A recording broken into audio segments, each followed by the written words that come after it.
Hi everyone. तो चलो start करते हैं अपना एंशियंट हिस्ट्री का 6th लेक्चर एंड आईबीसी का 2nd lecture.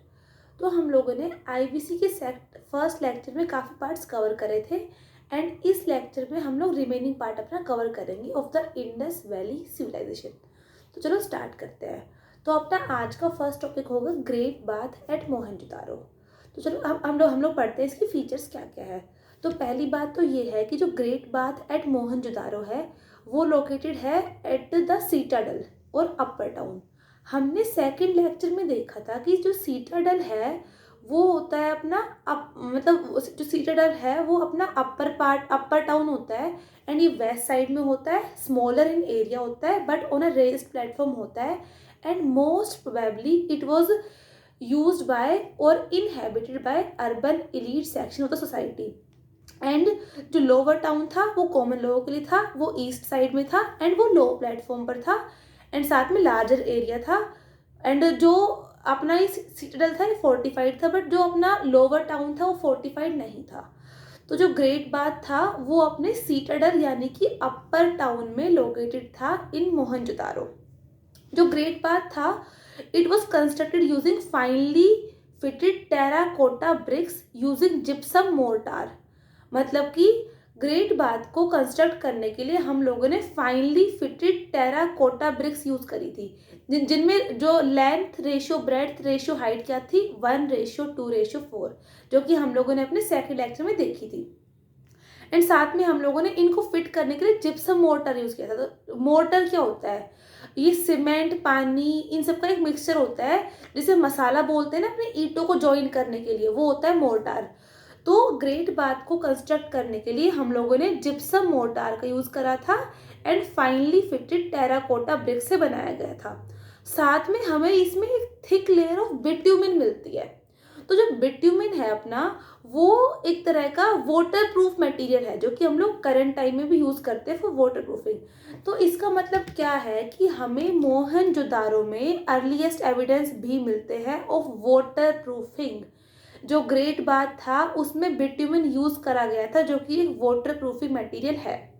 And third point क्या है इसका कि जो हिस्टोरियंस ने ये स्पेक्युलेट करा है कि जो ग्रेट बाथ था वो मोस्ट प्रोबेबली रिचुअल बाथिंग के लिए यूज करा गया था।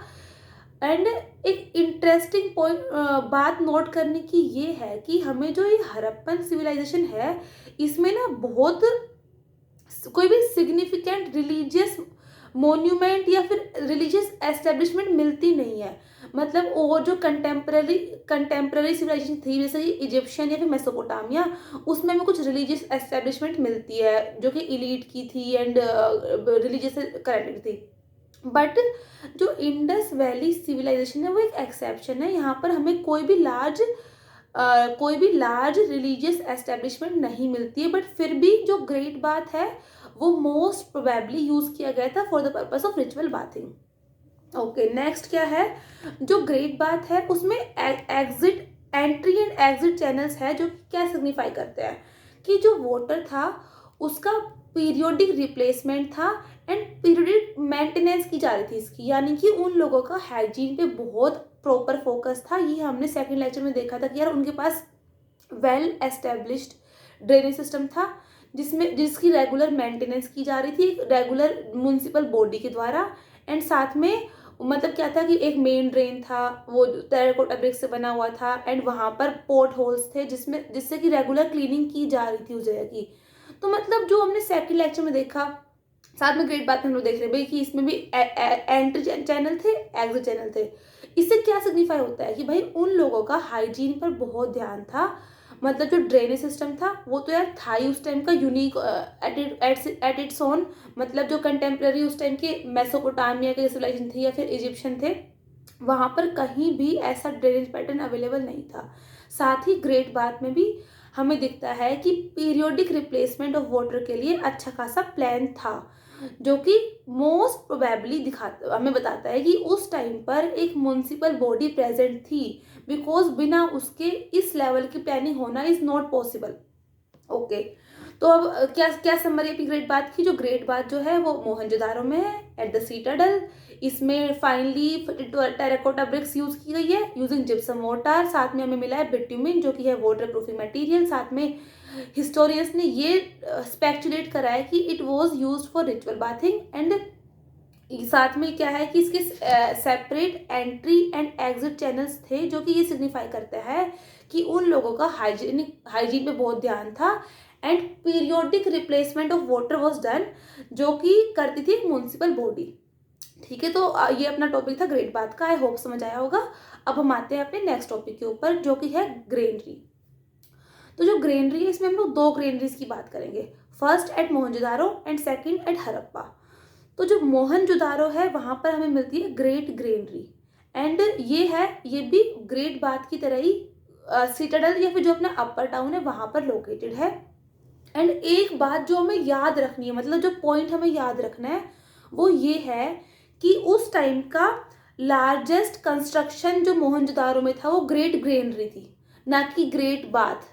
मतलब ये क्वेश्चन हो सकता है प्रीलिम्स में आ जाए, बिकॉज काफ़ी लोग ये सोचते हैं कि मोहनजोदारो में उस टाइम का ग्रेटेस्ट कंस्ट्रक्शन ग्रेट बाथ था, बट ऐसा नहीं है। उस टाइम पर मोहनजोदारो का जो ग्रेटेस्ट कंस्ट्रक्शन था वो था ग्रेट ग्रेनरी। तो आप लोग ये बात ध्यान रखना कि उस टाइम पर जो मोहनजोदारो था उसका ग्रेटेस्ट कंस्ट्रक्शन सो फार जो एक्सकवेट करा है हम लोगों ने वो है ग्रेट ग्रेनरी। एंड हड़प्पा, तो ये तो थी ग्रेट ग्रेनरी एट मोहनजोदारो, बाकी हमें हड़प्पा में मिलती है 6 ग्रेनरीज। एंड हिस्टोरियंस ये कहते हैं कि इनका यूज़ क्या था।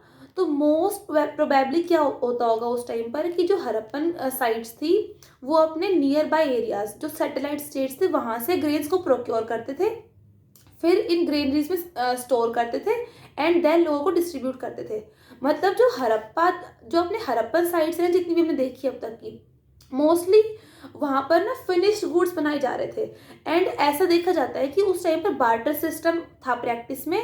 बार्टर सिस्टम वो होता है कि exchange of goods in for goods, मतलब कि उस टाइम पर हमें कोई भी कॉइन्स या फिर करेंसी के एविडेंस नहीं मिलते हैं, ऑल्दो हमें सील्स एंड सीलिंग्स मिलती है, बट वो जो है वो मेजरिंग पर्पस के लिए यूज़ की गई थी, ना कि एक्सचेंज के लिए। यानी कि उस टाइम पर money as a medium of exchange use नहीं किया जा रहा था।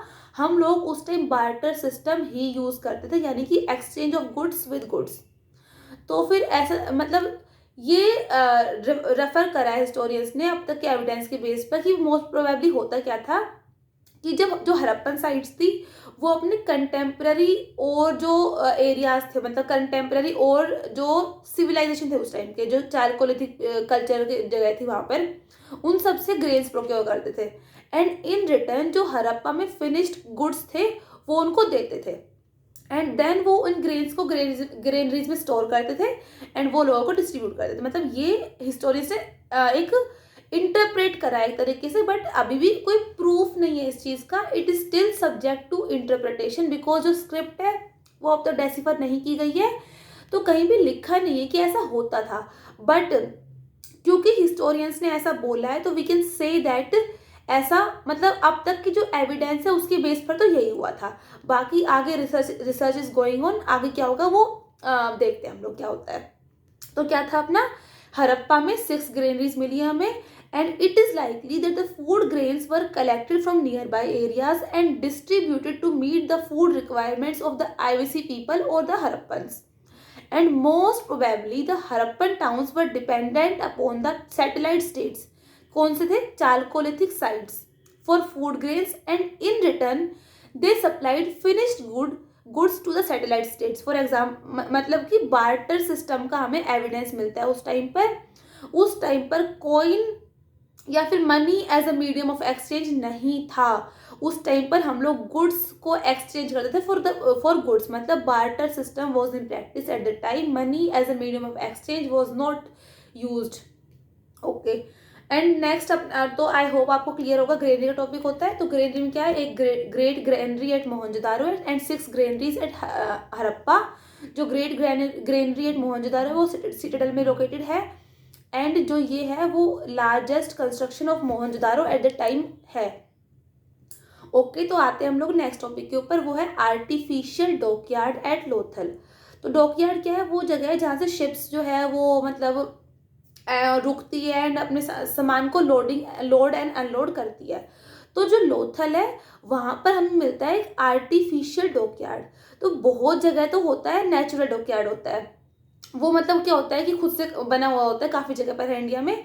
बट लोथल एक साइट है गुजरात कोस्ट पर, वहाँ पे हमें एक आर्टिफिशियल डॉकयार्ड मिलता है, जो कि हमें क्या बताता है कि जो हड़प्पन लोग थे वो मैरीटाइम ट्रेड में इन्वॉल्व थे, उनके अच्छे खासे ट्रेड लिंक्स थे कुछ कंटेम्प्ररी सिविलाइजेशन के साथ में, एंड वो मैरीटाइम ट्रेड रूट को अच्छे से जानते थे। तो जो आर्टिफिशियल डॉकयार्ड है कहाँ, वो लोथल पर मिला है हमें गुजरात कोस्ट पर। एंड ये आईवीसी लोग जो थे मैरीटाइम ट्रेड के लिए यूज करते थे। हाँ, इसका हमें एविडेंस कहाँ पर मिलता है, तो है ना जो 3rd मिलेनियम BCE के कुछ मेसोपोटामिया टेक्स्ट है जिनको कि हम लोग डेसिफर कर चुके हैं, उसमें मेलुहन एक टर्म यूज करी गई है। एंड उन्होंने ये कहा है कि जो मेलुहन्स थे वो बहुत अच्छे सी फायरर्स थे। एंड हमें बाकी और कुछ जो एविडेंस है अगर हम उनको कंपाइल करते हैं एंड एनालाइज करते हैं, तो हम लोग ये कंक्लूड कर पाए अब तक कि जो मेलुहा टर्म है वो मोस्ट प्रोबेबली हड़प्पन्स के लिए यूज़ की गई है। तो यानी कि जो मेसोपोटामियन टेक्स्ट है उसके बेस पे हम लोग ये कह सकते हैं कि हड़प्पन्स वर एक्सीलेंट सी फाररर्स, मतलब जो उसमें लिखा हुआ है द मेलुहन्स वर एक्सीलेंट सी फाररर्स। अब हम लोगों ने जो पूरा एनालाइज करा है अब तक, जो जितने एविडेंस है उसके बेस पे हम लोग क्या कह सकते हैं कि the Harappans were excellent seafarers. Okay, साथ में हमें एक पिरामिडिकल सील भी मिली है जिसमें कि एक बोट की इमेज है। वो भी क्या सिग्निफाई करते हैं भाई, उनके पास बोट भी थी एंड डॉकयार्ड भी था, यानी कि उनके well established maritime trade links थे उस टाइम, और यानी कि वो ट्रेड करते थे उस टाइम पर। एंड वो सब कुछ मतलब जो सी से रिलेटेड जो जितनी इन्फॉर्मेशन वो बस अच्छी खासी थी। इसके एविडेंस क्या है, 2 है। पहला मेसोपोटामियन टेक्स्ट जहां पर मेलुहन्स को एक्सीलेंट सी फारर्स बोला गया है, दूसरा एक पिरामिडिकल सील जिसमें कि बोट की इमेज है, एंड थर्ड क्या है, लोथल पे डॉकयार्ड। तो ये 3 चीजें ये सिग्निफाई करती है कि the Harappans were well aware about sea trade and in fact they were excellent seafarers. उनको बहुत अच्छी नॉलेज थी of the maritime trade roots.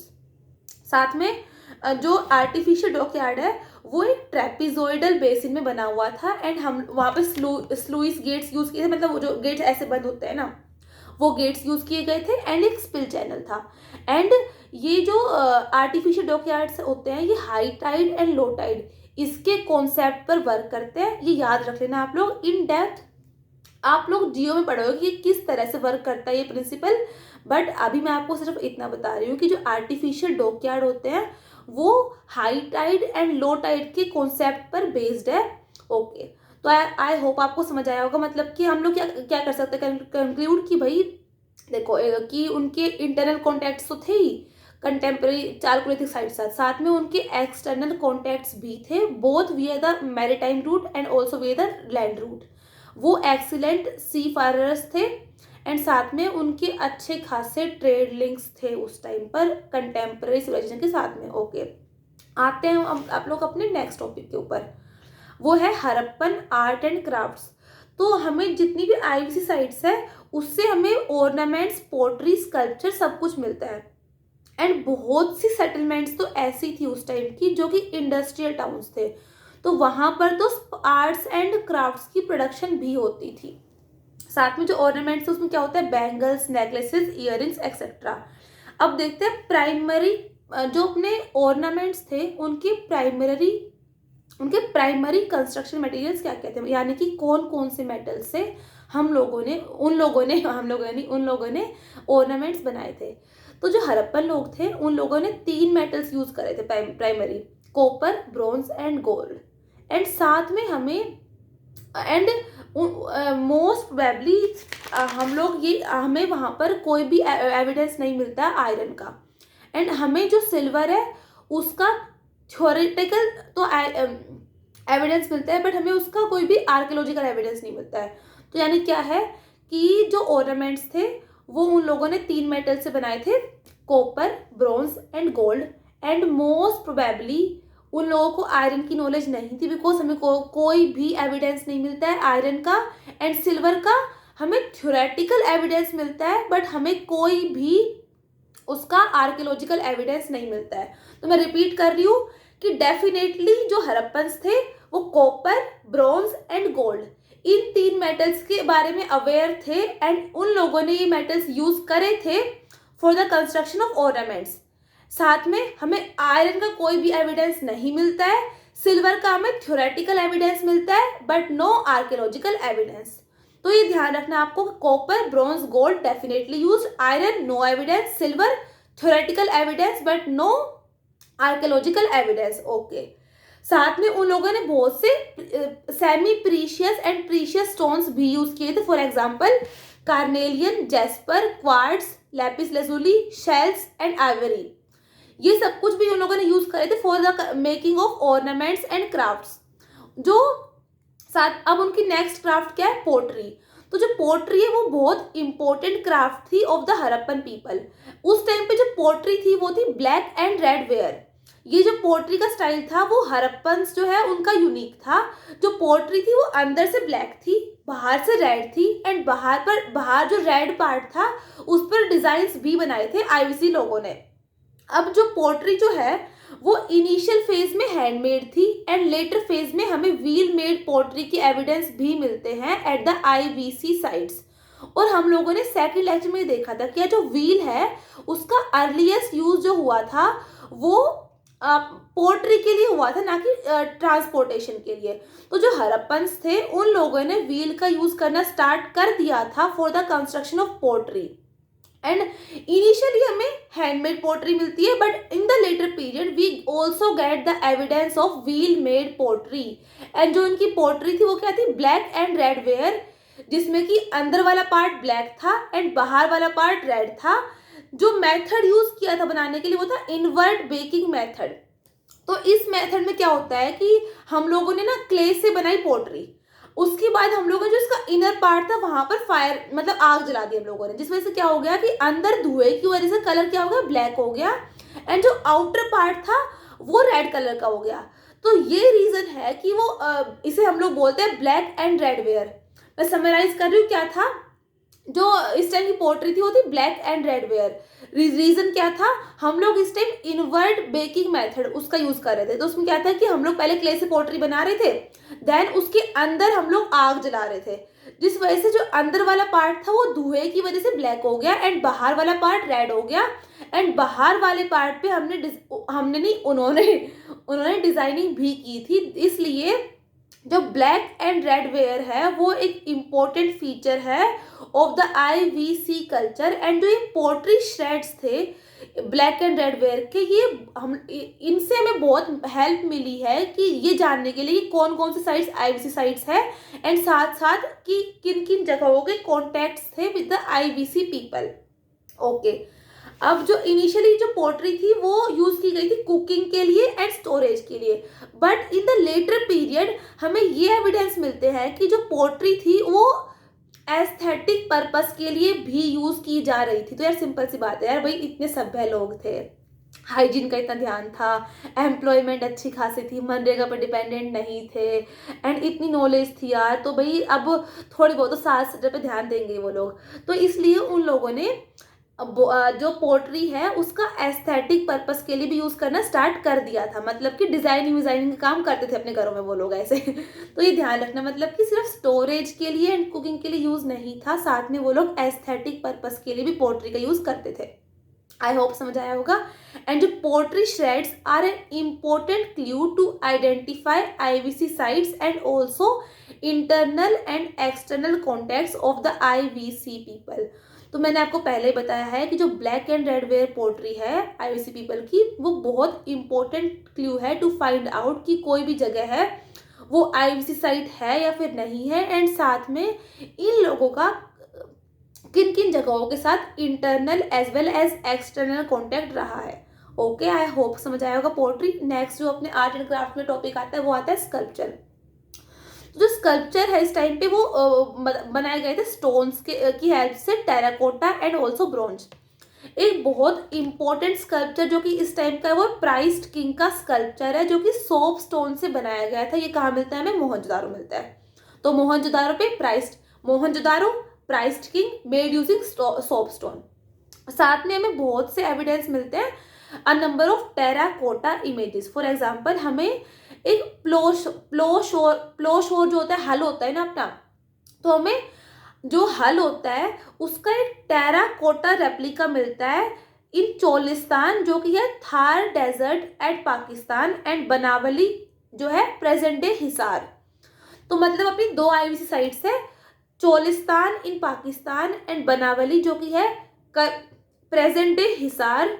यहाँ पर हमें मिलता है टेराकोटा रेप्लिका ऑफ प्लोसोर, मतलब कि जो हल होता है जिससे कि हम लोग खेत जोतते हैं उसका हमें टॉय कार टाइप में मिलता है टेराकोटा रेप्लिका। तो ये क्या सिग्निफाई करता है कि भाई प्लोशोर जो है वो उस टाइम पे प्रेजेंट थे। क्यों थे भाई? अगर मान लो प्लोशोर होते ही नहीं तो टॉय क्यों बनाया गया था इनका, इसका? तो मतलब क्या है कि इससे कि उस टाइम पे प्लोशोर थे, यानी कि वो लोग एग्रीकल्चर के बारे में अवेयर तो थे भाई। इसके में और भी एविडेंस मिलते हैं जो कि मैं आपको बताऊंगी कुछ टाइम में ही। ओके, तो देखते रहो भाई।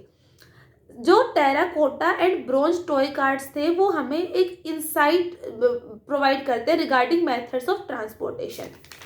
ओके, साथ में हमें हम्प्ड एंड हम्पलेस ऑक्सेस जो है उनके भी काफ़ी ज़्यादा स्कल्पचर्स मिलते हैं। एंड साथ में हम लोग एक बात और इन्फर कर सकते हैं कि जो हड़प्पन थे वो लोग ब्लॉक्ड व्हील्स यूज़ करते थे। या देखो, जो हड़प्पन लोग थे उनका जो मेन ध्यान था वो था कंस्ट्रक्शन के ऊपर, आर्ट एंड क्राफ्ट के ऊपर। वो लोग एक वॉर ट्राइब नहीं थे, तो वो लोग जो है वो अपना जो ब्लॉक्ड व्हील्स होते हैं ना उससे गुजारा कर लेते थे। तो मतलब हमें आईवीसी के अंदर क्या मिलता है? ब्लॉक्ड व्हील्स मिलते हैं। एंड जो हमें फर्स्ट एविडेंस मिलता है स्पोक्ड व्हील्स का वो होता है आर्य वैदिक पीरियड में। जो आर्यंस थे वो मार्शल ट्राइब थी, वॉर ट्राइब थी, तो उनको क्या था, वही वॉर के लिए बहुत लॉन्ग डिस्टेंस के लिए ट्रेवल करना पड़ रहा था। लॉन्ग डिस्टेंस के लिए जो स्पोक्ड व्हील्स होते हैं वो बेटर होते हैं as compare to blocked wheels. तो इसलिए हमें earliest evidence of spoked wheels मिलते हैं आर्यन पीपल के पास। And the Harappan people used only and only blocked wheels, they didn't use any kind of spoked wheels, because वो लोग व्हील्स का प्राइमरी यूज करते थे अपने पोर्ट्री वगैरह के कंस्ट्रक्शन में, ट्रेड में वो मोस्टली एंड ट्रेड में अपना गुजारा कर लेते थे वैसे, बिकॉज वो वॉर ट्राइब तो थी नहीं, तो उनको स्पीड का इतना कुछ था नहीं कि भाई बहुत जल्दी पहुंचना है, कहाँ पर लेट हो जाएंगे। मतलब उनका ये था कि भाई अपना ट्रेड कर रहे हैं और अपना कंस्ट्रक्शन कर रहे हैं, उनको लड़ाई लड़ाई से कुछ मतलब नहीं था। तो इसलिए उन लोगों ने स्पोक्ड व्हील्स का इन्वेंशन नहीं किया था, they only and only use blocked wheels. जो Harappans were famous for the bronze images, we find the image of dancing girl and bronze bull from Mohenjodaro. These images were made using lost wax method। तो हमें क्या मिलता है? जो यार dancing girl at Mohenjodaro, ये तो बहुत अपना वो क्या है, बहुत फेमस कल्चर है। ये हमें जो दिल्ली में नेशनल म्यूजियम है वहाँ मिल जाएगा।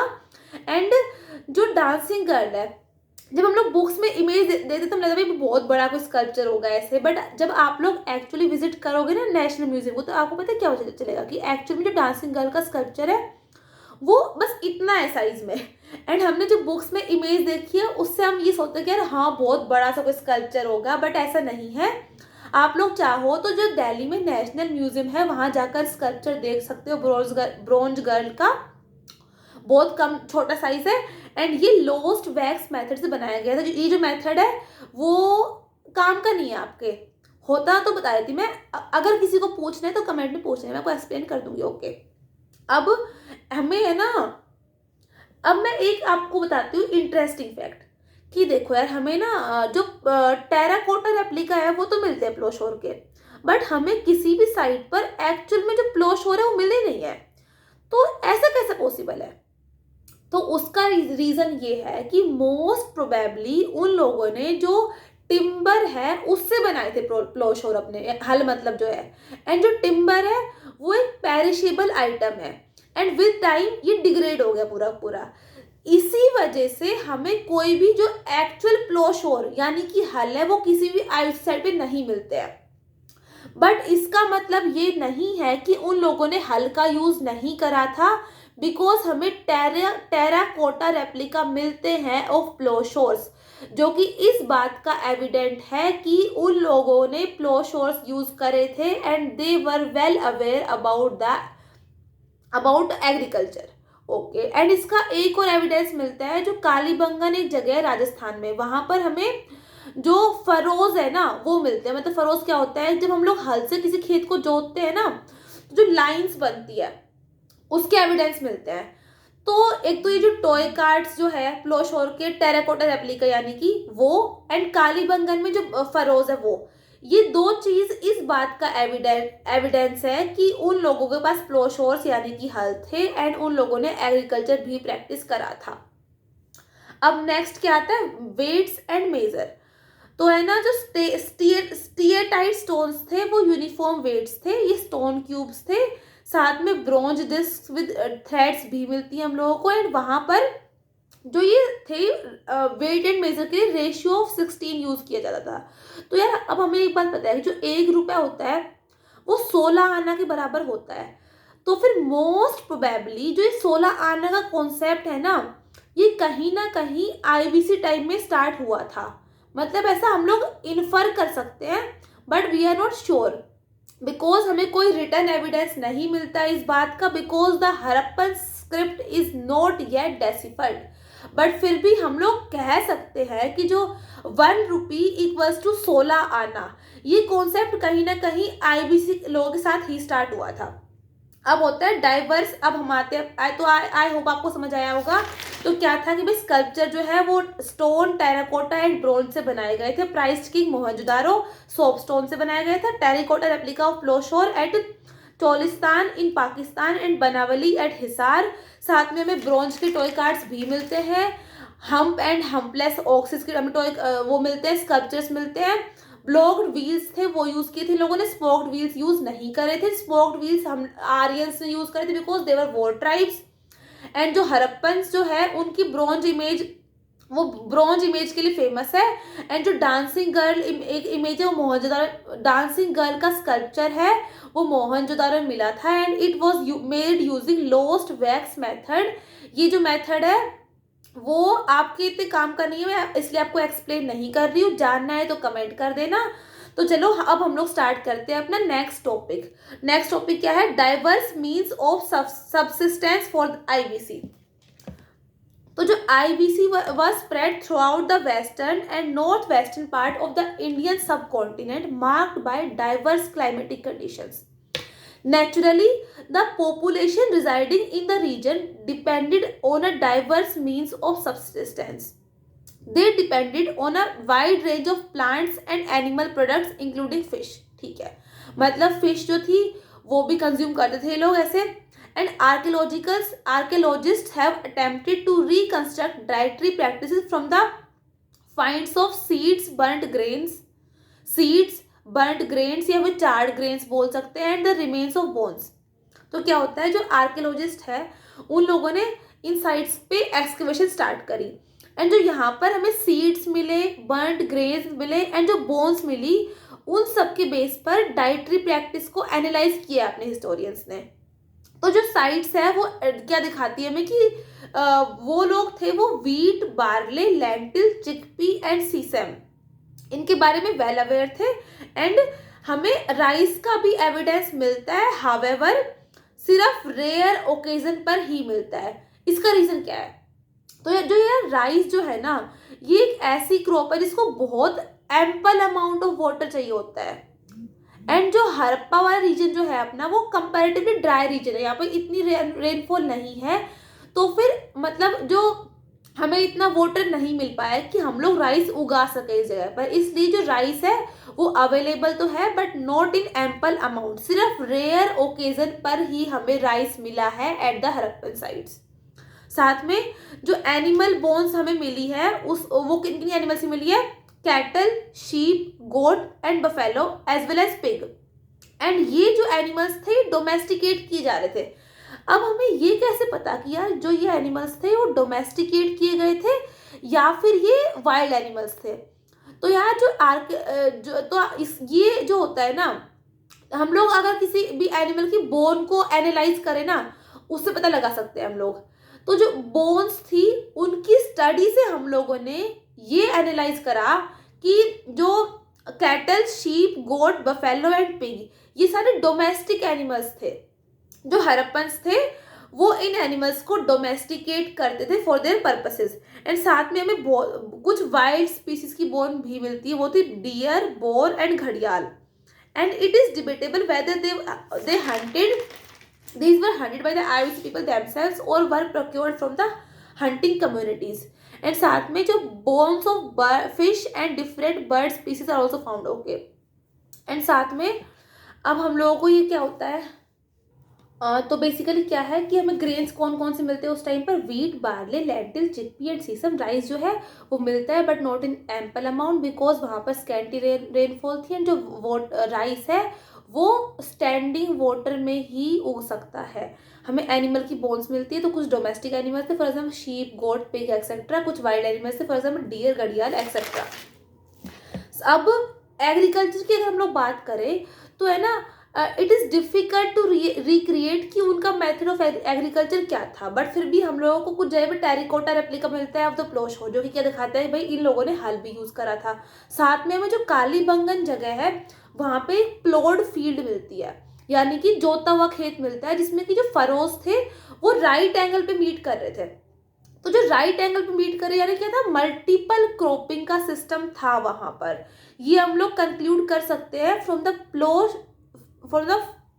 Field found at Kalibangan in Rajasthan. And साथ में जो कल्टीवेशन उन लोगों ने प्रैक्टिस करी थी वो मोस्ट प्रोबेबली ब्रॉडकास्टिंग मेथड से की गई थी, यानी कि scattering of seeds. However, no conclusive evidence is available in this regard. साथ में हमें यहाँ पर कॉटन एंड कॉटन क्लोथ्स के एविडेंस भी मिलते हैं। तो मतलब हम लोग क्या कंक्लूड कर सकते हैं कि भाई ये लोग wheat, barley, lentil, sesame, wheat, barley, lentil, sesame, chickpea and इसके बारे में अवेयर थे। राइस जो था वो बहुत कम अवेलेबल था। डोमेस्टिक एनिमल्स भी थे, वाइल्ड एनिमल्स भी थे। इन लोगों ने एग्रीकल्चर प्रैक्टिस करा था बट हमें प्रॉपर टेक्निक नहीं पता, बट फिर भी हमें जो प्लोशोर है उसके टेरिकोटा रेप्लिका मिलते हैं। जो ओरिजिनल प्लोशोर्स थे वो मोस्ट प्रोबेबली टिम्बर से बनाए गए थे, एंड टिम्बर जो है पेरिशेबल आइटम है जिस वजह से डिग्रेड हो गया।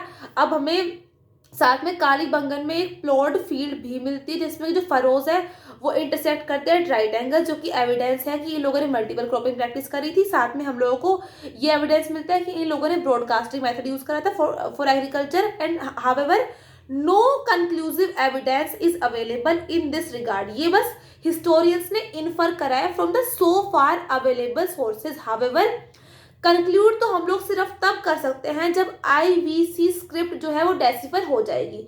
साथ में एक इम्पोर्टेंट पॉइंट जो कि आपको याद रखना है वो ये है कि हमें IVC साइट्स पर कॉटन एंड कॉटन क्लॉथ्स के एविडेंस भी मिलते हैं, यानी कि ये लोग कॉटन क्लॉथ्स यूज करते थे एंड यहाँ पर कॉटन की प्रोडक्शन भी थी। एंड इनफैक्ट हम लोग आगे देखेंगे कि इन लोगों ने कॉटन जो है वो एक्सपोर्ट भी करी थी, इन लोगों ने कॉटन क्लॉथ्स भी एक्सपोर्ट करे थे to the contemporary civilization of the time. तो ओके, आई होप आपको समझ आया होगा। अभी ना लेक्चर काफ़ी लंबा हो गया है एंड अभी ना हमको इसके हड़प्पन्स के कंटेम्पररी सिविलाइजेशन पढ़ने एंड साथ में हमें देखना है trade links of the Harappans. तो ये हम लोग कवर करेंगे अपने अगले लेक्चर में। तो यानी कि जो अपना IVC का टॉपिक है वो 3 पार्ट में कंप्लीट होगा। फर्स्ट पार्ट मैं ऑलरेडी अपलोड कर चुकी हूँ, ये अपना सेकंड पार्ट है, एंड थर्ड पार्ट में मैं जो अपना IVC वाला पार्ट है वो कंप्लीट कर दूंगी। तो ओके, कीप कंटिन्यू वॉचिंग। आई होप आपको समझ आया होगा। कुछ भी अगर आपके डाउट है you can ask that in the comment section. And अगर आपको पर्टिकुलर किसी टॉपिक पे वीडियो बनाना है तो फिर आप लोग बता सकते हो, वो भी in the comment section. I hope आपको समझ आया होगा। Okay, thank you for watching, like subscribe, thank you for watching, like, subscribe and share. Okay, bye.